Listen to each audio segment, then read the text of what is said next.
Hi everyone, it's Hayley here from the Gale Library in Newton.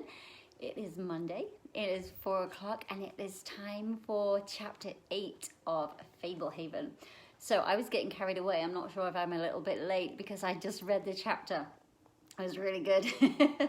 So we're here with chapter 8 called Retaliation, Brandon Mull's Fablehaven. If you guys remember last time, Seth caught a fairy and he left the fairy in a jar. So he put a mirror in the bottom of the jar. And if you remember, fairies, they're very vain and they like to look at themselves. So he managed to trap a fairy in a jar and he wanted to keep her as a pet. So he kept her overnight hidden in a drawer. So I'll give you a little recap of the last chapter, the last kind of paragraph for you. And the last chapter was called Prisoner in a Jar. Obviously the fairy. All right. Good night, little fairy, he whispered. Don't worry, I'll feed you some milk in the morning. He began shutting the drawer. The panicked fairy redoubled her frantic She was protesting. It looked like it was about to cry, which made Seth pause. Maybe he would let her go tomorrow. It's okay, little fairy, he said gently. Go to sleep. I'll see you in the morning. She clasped her hands together and shook them in a pleading motion, begging with her eyes. She was so pretty, that fiery red hair against her creamy skin, the perfect pet, way better than a hen. What chicken could set bubbles on fire? Closing the drawer, he returned to his bed. So clearly she did not want to be a pet. All right, this is Brandon Mull's Fablehaven, Chapter 8, Retaliation. If you've missed chapters 1 through 7, you can catch up with them on our YouTube channel. So if you just go to YouTube and search Gale Library Newton, all our Fablehaven chapters are on there too. Retaliation. Seth wiped sleep from the corner of his eye and stared at the ceiling for a moment. Rolling over, he saw that Kendra was not in her bed. Daylight streamed through the window. He stretched, arching his back with a groan. The mattress felt inviting. Maybe he could get up later. No, he wanted to check on the fairy. He hoped some sleep had calmed her. Kicking off the tangled covers, Seth hurried to the dresser. Pulling it open, he gasped. The fairy was gone. In her place was a hairy tarantula with striped legs and shiny black eyes. Had it eaten her? He checked the lid. It was still on tight. Then it registered that he had not yet consumed any milk. This could be the other form the fairy appeared in. He would have expected a dragonfly, but supposed a tarantula was possible. He also noticed that the mirror in the jar was broken. Had she smashed it with a pebble? Seemed like a good way to cut herself. No roughhousing, he scolded. I'll be right back. A round loaf of bread sat on the table, a mottled mixture of white, black, brown, and orange. While Lena sliced it, Kendra took another sip of hot chocolate. Considering all the ingredients I left out, I thought they might make a jumble pie, Lena said. But calico loaves are equally delicious. Try a piece. She handed Kendra a slice. They did a great job on the pot, Kendra said, and the table looks perfect. Better than before, Lena agreed. I like the new beveling. Brownies know their business. Kendra inspected the slice of bread. The strange colouring continued all the way through, not just on the crust. She took a bite. Cinnamon and sugar dominated the flavouring. Eagerly, she took another bite. It tasted like blackberry jam. The next tasted like hot chocolate with a hint of peanut butter. The following bite seemed saturated with vanilla pudding. It has so many flavours. And they never clash like they should, Lena said, taking a bite herself. Bare feet, hair sticking up, Seth trotted into the room. Oh, good morning, he said. Having breakfast? You have to try this bread, Kendra said. In a minute, he replied. Can I have a cup of hot chocolate? Lena filled a mug. Thanks, he said, as she handed it to him. I'll be right back. I forgot something upstairs. He hurried off, drinking from the mug. He's so weird, Kendra said, taking a bite of what now tasted like banana nut bread. Up to some mischief, if you ask me, Lena replied. Seth set the mug on the dresser. Taking a calming breath, he silently prayed that the tarantula would be gone and the fairy would be there. He slid the drawer open. A hideous little creature glared up from inside the jar. Baring pointed teeth, it hissed at him. Covered in brown leathery skin, it stood taller than his middle finger. It was bold, with tattered ears, a narrow chest, a pot belly, and shriveled, spindly limbs. The lips were frog-like, and the eyes glossy black. The nose a pair of slits above the mouth. What did you do to my fairy? Seth asked. The ugly creature hissed again, turning around. It had a pair of nubs above its bony shoulder blades. The nubs wiggled like the remnants of amputated wings. Oh no! What happened to you? The creature stuck out a long black tongue and slapped the glass with calloused hands. It jabbered something in a foul, raspy language. What had happened? Why had the beautiful fairy mutated into a revolting little devil? Maybe some milk would help. Seth snatched the jar from the drawer, grabbed the mug from the dresser, and bolted down the stairs from the attic to the hall. He dashed into the bathroom, locking the door behind him. The mug was still a third full. Holding the jar over the sink, he poured some of the hot chocolate into the lid. Most of it ran down the side of the jar, but it dribbled through the holes in the top. One drop plodded on the creature's shoulders. It angrily motioned for Seth to unscrew the lid and then pointed at the cup. Apparently it wanted to drink straight from the mug. Seth examined the room. The window was still shut, the door locked. He wadded a towel against the space at the bottom of the door. Inside the jar, the creature made pleading motions and pantomimed drinking from a cup. Seth unscrewed the lid. With a powerful leap, the creature jumped out, landing on the counter. Crouching, snarling, it glared at Seth. I'm sorry your wings fell off, he said. This might help. He held the mug out towards the creature, wondering if it would sip the flavoured milk or just climb into the cup instead. It snapped at him, barely missing his finger. Seth jerked his hand away, sloshing hot chocolate onto the counter. Hissing, the agile creature dropped to the floor, raced over the bathtub and vaulted inside. Before Seth could react, the creature squirmed down the drain. A final garbled burst of complaints issued from the dark hole, and then the creature was gone. Seth poured the remnants of the hot chocolate into the drain in case it could be of use to the deformed fairy. He looked back at the jar, empty now except for a few wilting flower petals. He was not sure what he had done wrong, but he doubted Maddox would be very proud. Later that morning, Seth sat in the treehouse trying to find puzzle pieces that fit together. Now the perimeter was finished, adding pieces was a challenge. They all looked the same. He had avoided Kendra all morning. He didn't feel like talking to anybody. He couldn't get over how foul the fairy had become. He was not sure what he had done, but he knew it was somehow his fault, some accidental consequence of catching the fairy. That's why she had been so frightened the night before. She knew she had been doomed to change into that ugly little monster. The puzzle pieces started to vibrate. Soon the whole house was trembling. Were they having an earthquake? He'd never been in an earthquake before. Seth ran to the window. Fairies hovered everywhere, gathered in the air around the treehouse. Their arms were raised. They seemed to be chanting. One of the fairies pointed at Seth. Several glided closer to the window. One held her palm out in his direction. With a flash of light, the window pane shattered. Seth jumped away from the window as several fairies flew in. He ran to the hatch, but the treehouse lurched so violently that he fell to the floor. The shaking was becoming too intense. The floor was no longer level. A chair tipped over. The door hatch slammed shut. He crawled towards it. Something hot stung the back of his neck. Multicolored lights began flashing. Seth grabbed the door to the hatch, but it would not open. He tugged hard. Something seared the back of his hand. Panicked, he returned to the window, struggling to keep his balance as the floor quaked beneath him. The flock of fairies continued to chant. He could hear their little voices. With a loud crack, the treehouse suddenly tilted sideways. The view out of the window switched from the fairies to the rapidly approaching ground. Seth experienced a momentary sensation of weightlessness. Every object in the treehouse was floating as everything plummeted together, puzzle pieces in the air, and then the treehouse imploded. Kendra smeared sunblock across her arms, disliking the greasy feel of the lotion against her skin. She was tanner than she had been when she first arrived, but the sun was hot today, and she did not want to take any chances. Her shadow was a small puddle at her feet. It was almost noon, lunch was not far off, and then Grandpa Sorensen would take them into the granary. Kendra quietly hoped she would see a unicorn. Suddenly, she heard a tremendous crash from the corner of the yards, then heard Seth screaming.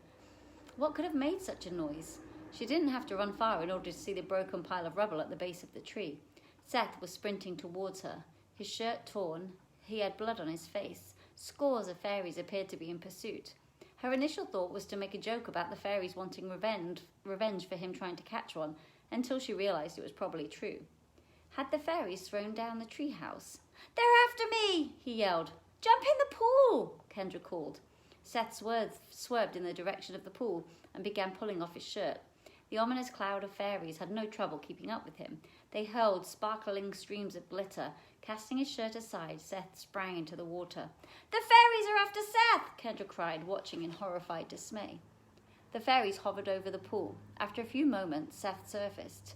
In flawless synchronization, the cloud of fairies swooped, diving towards him. He yelled as blazing rays of light began flaring around him, and ducked underwater again. The fairies plunged in after him. He came springing to the surface. The water churned. Seth floundered at the center of an underwater pyrotechnics display. Kendra rushed to the edge of the pool. "Help!" he cried, raising a hand out of the water. The fingers were fused together like a flipper. Kendra screamed, "They're attacking Seth! Help! Somebody! They're attacking Seth!" He flailed towards the side of the pool. The rolling mass of fairies converged on Seth again, hauling him to the bottom of the pool amid eerie bursts of light. Kendra ran and seized the pool skimmer, swinging it at the relentless horde of fairies, never touching any of them no matter how dense the swarm appeared. Seth resurfaced at the edge of the pool and threw his arms onto the flagstones, trying to drag himself up out of the water. Kendra stooped to assist him, but shrieked instead. One arm was broad, flat, and rubbery. No elbow, no hand, a flipper coated in human skin. The other was long and boneless, a fleshy tentacle with limp fingers at the end. She looked at his face. Long tusks curved down from a wide, lipless mouth. Patches of his hair were missing. His eyes were glazed with terror. The frenzied fairies mobbed him again, and he lost his grip on the side, vanishing into another pulsing succession of coloured flashes. Steam sizzled up from the seething water. "What is the meaning of this?" Grandpa Sorensen hollered, hustling to the edge of the pool. Lena followed behind him. The water in the pool flickered, and a few more times. Many of the fairies whizzed away. A few flew over to Grandpa.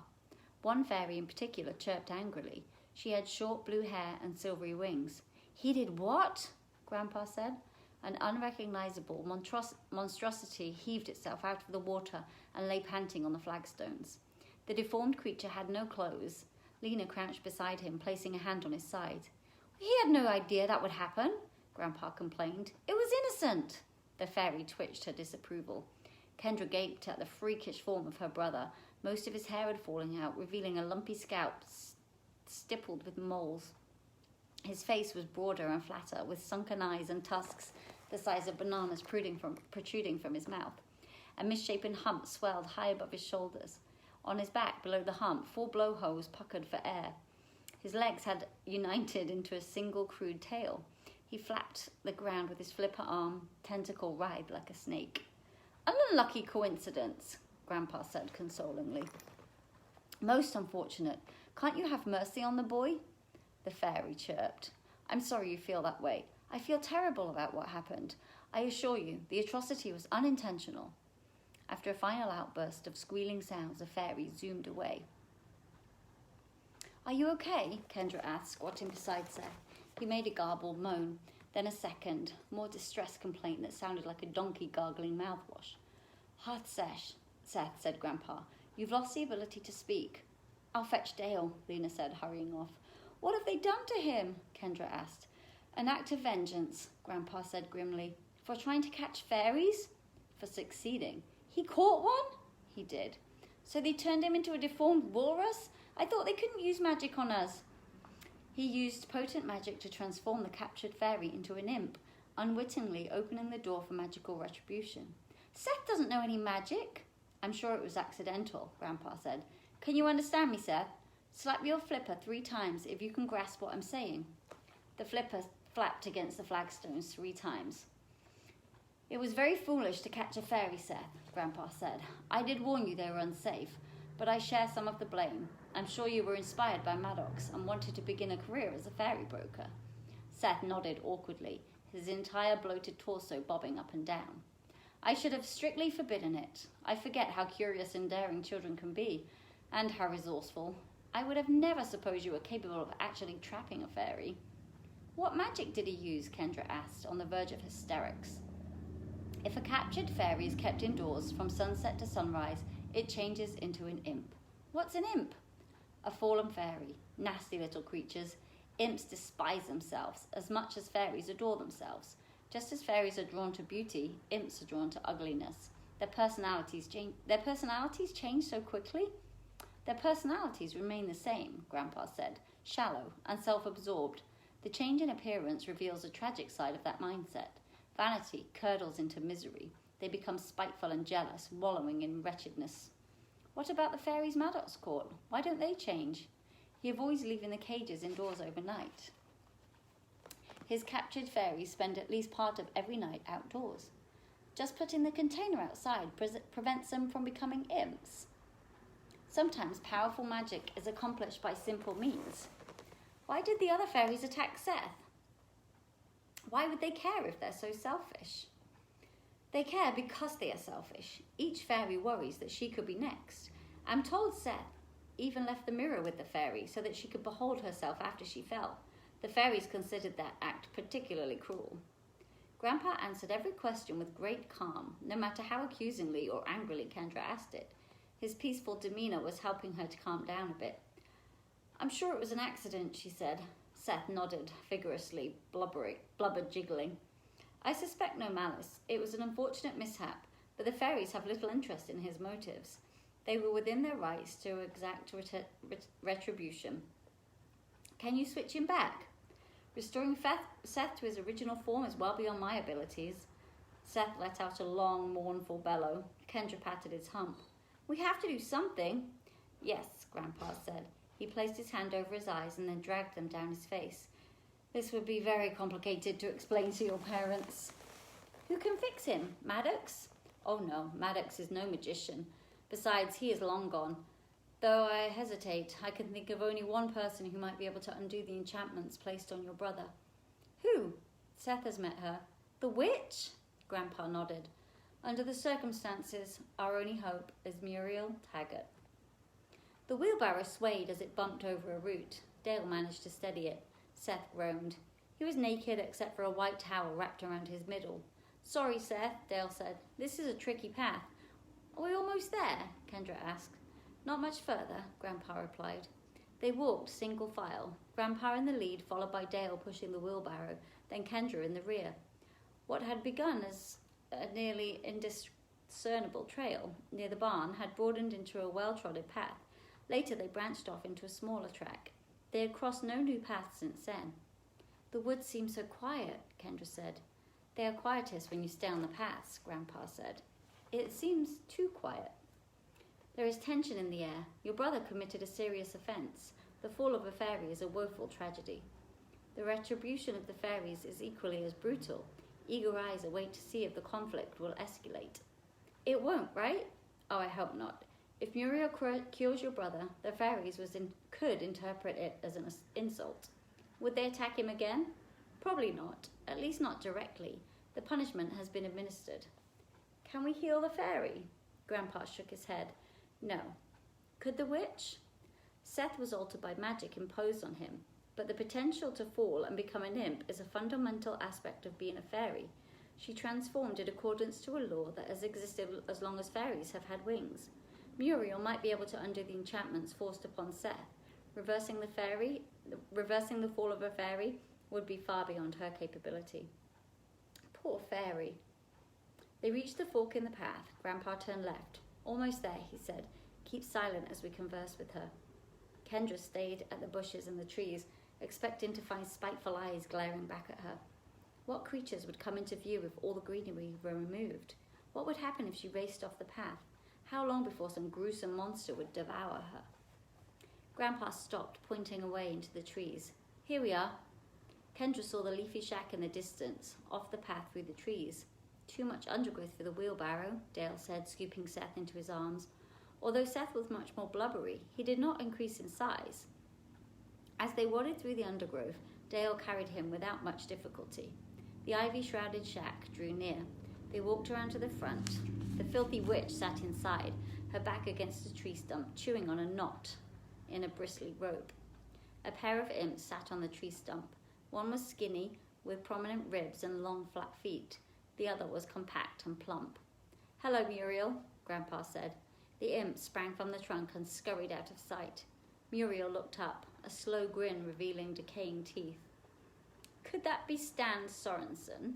She rubbed her eyes theatrically, and squinted at him. No, I must be dreaming. San Sorensen said he would never visit me again. I need your help, Grandpa said. Then you bought company. I remember Dale. Who is this fine young lady? It's my granddaughter. She got none of your looks, lucky for her. My name is Muriel, dear, and pleased to meet you. I'm Kendra. Yes, of course. You have that lovely pink nightgown, the one with the bow on the bosom. Kendra shot a look at Grandpa. How could this crazy witch know about her pajamas? Oh, I know a thing or two, Muriel continued, tapping her temple. Telescopes are for stars, dear, not for trees. Pay no heed, Grandpa said. She wants to give you the impression that she has a power to spy on you in your bedroom. Witches prey on fear. Her influence does not extend beyond the walls of this shack. Won't you step inside for some tea? She offered. What news she has come from the imps, Grandpa continued, and since imps are banned from the yard, her news came from one particular imp. Muriel let out a shrieking laugh. The crazed cackle suited her haggard appearance much better than her speaking voice did. The imp saw your room and heard conversations wherever Seth had stashed it, Grandpa concluded. Nothing to fret about. Muriel raised her finger in objection. Nothing to fret about, you say? Nothing the imp saw or heard could be harmful, Grandpa clarified. Except, perhaps, her own reflection, Muriel suggested. Who is our final visitor, this poor lumpy abomination? Could it be? She clapped her hands and giggled. Did our stalwart adventurer have a mishap? Did his clever tongue finally betray him? You know what happened, Grandpa said. Oh, I do, she cackled. I knew he was insolent, but never suspected such cruelty. Lock him in a shed, I say, for the sake of the fairies. Lock him up tight. Can you restore him? Grandpa asked. Restore him? The witch exclaimed. After what he did? It was an accident, as you are aware. Why not ask me to rescue a killer from the noose, to spare a traitor from his shame? Can you do it? Shall I conjure up a medal for him to wear as well, a badge of honor for his crime? Can you do it? Muriel dropped the act. She regarded her visitors with a sly expression. You know the price. I can't loosen the knot, Grandpa said. Muriel tossed up her gnarled hands. You know I need the energy from the knot for the spell, she said. He has more than 70 separate hexes operating on him. You ought to untie 70 knots. What about no dickering? 1 knot, and your beastly grandson will be restored to his original form. Without the knot, I would never be able to counter the enchantment. This is fairy magic. You knew the price before you came. No dickering. Grandpa sagged. Show me the rope. Lay the boy at my threshold. Dale placed Seth at the front of the door. Standing in the doorway, Muriel held the rope out to Grandpa. There were 2 knots. Both had dried blood on them. One was still moist with saliva. Take your pick, she said. Of my own free will, I sever this knot, Grandpa said. Leaning forward, he blew gently on the higher of the 2 knots. It unraveled. The air trembled. On hot days, Kendra had seen the air shimmer in the distance. This was similar, but right in front of her. She felt pulsing vibrations like she was standing in front of a powerful stereo speaker during a song with a lot of bass. The ground seemed to be tipping. Muriel extended a hand over Seth. She mumbled an unintelligible incantation. His blubber rippled as if he were boiling inside. It looked like thousands of worms were under his skin, squirming to find a way out. Putrid vapor fumed up from his flesh. His fat appeared to be evaporating. His misshapen body convulsed. Kendra extended her arms and swayed as the ground teetered even more. There was a burst of darkness, an anti-flash, and Kendra stumbles, barely catching herself. The odd sensation ended. The air cleared, and the balance returned. Seth sat up. He looked exactly like his old self. No tusks, no flippers, no blowholes, just an 11-year-old kid with a towel wrapped around his waist. He scrambled away from the shack and got to his feet. Satisfied? Muriel asked. How do you feel, Seth? Grandpa inquired. Seth patted his bare chest. I feel better, Muriel grinned. Thank you, little adventurer. You did me a great service today. I am indebted. You shouldn't have done it, Grandpa, Seth said. Had to be done, he said. We best get going. Stay a while, Muriel offered. No thanks, said Grandpa. Very well, spurn my hospitality. Kendra, nice to meet you. May you find less happiness than you deserve. Dale, you are as mute as your brother and nearly as pale. Seth, please have another mishap soon. Stan, you lack the wit of an orangutan. Bless your soul. Don't be strangers. Kendra gave Seth socks, shoes, shorts, and a shirt. Once he put them on, they returned to the path. Can I ride in the wheelbarrow on the way back? Seth asked. You ought to push me, Dale grumbled. How did it feel being a walrus? Kendra asked. Is that what I was? A mutant humpback walrus with a deformed tail, she clarified. I wish we had a camera. It was weird breathing through my back. It was hard to move. Nothing felt right. Might be safer not to converse so loudly, Grandpa said. I couldn't talk, Seth said more quietly. I felt like I still knew how, but the words came out all tangled. My mouth and tongue were different. What about Muriel? Kendra asks. If she unties that last knot, will she be free? She was originally bound by 13 knots, Grandpa said.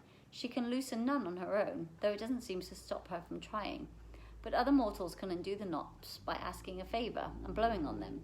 Powerful magic holds the knot in place. When released, Muriel can channel that magic into granting the favor. So if you ever need her help again, I will look elsewhere, Grandpa said. I never wanted her to get down to a single knot. Freeing her is not an option. I'm sorry I ended up helping her, Seth said. Did you learn anything from this ordeal? Grandpa asked. Seth lowered his head. I feel really bad about the fairy. She didn't deserve what happened to her. Grandpa made no response, and Seth kept studying his shoes. I shouldn't have messed around with magical creatures, he finally admitted. Grandpa placed a hand on his shoulder. I know you meant no harm. Around here, what you don't know can hurt you, and others. If you had learned to be more careful and compassionate in the future, and to show greater respect for the inhabitants of this preserve, then at least some good came of all of this. I learnt something too, Kendra said. Humans and walruses should never mix. The end of that chapter. I thought that was a really cool chapter. I got carried away into it when I was reading it on my own. Okay, chapter 9 is called Hugo, and we will be back on Monday, I believe. We are closed Monday the 5th of July, so that will be a recording that I will post beforehand, but I think we're still here next Monday. So I will be here at 4 o'clock with chapter 9 of Brandon Mull's Fablehaven, and it is called Hugo. Until then, you guys, have a wonderful rest of your week. It is gorgeous outside. Get outside to enjoy some sun and come into the library and see us. We are open now, and you do not need an appointment. Mondays and Wednesdays, 12 until 6. Tuesdays and Saturdays, 9 till 1. See you soon, everyone. Take care. Bye.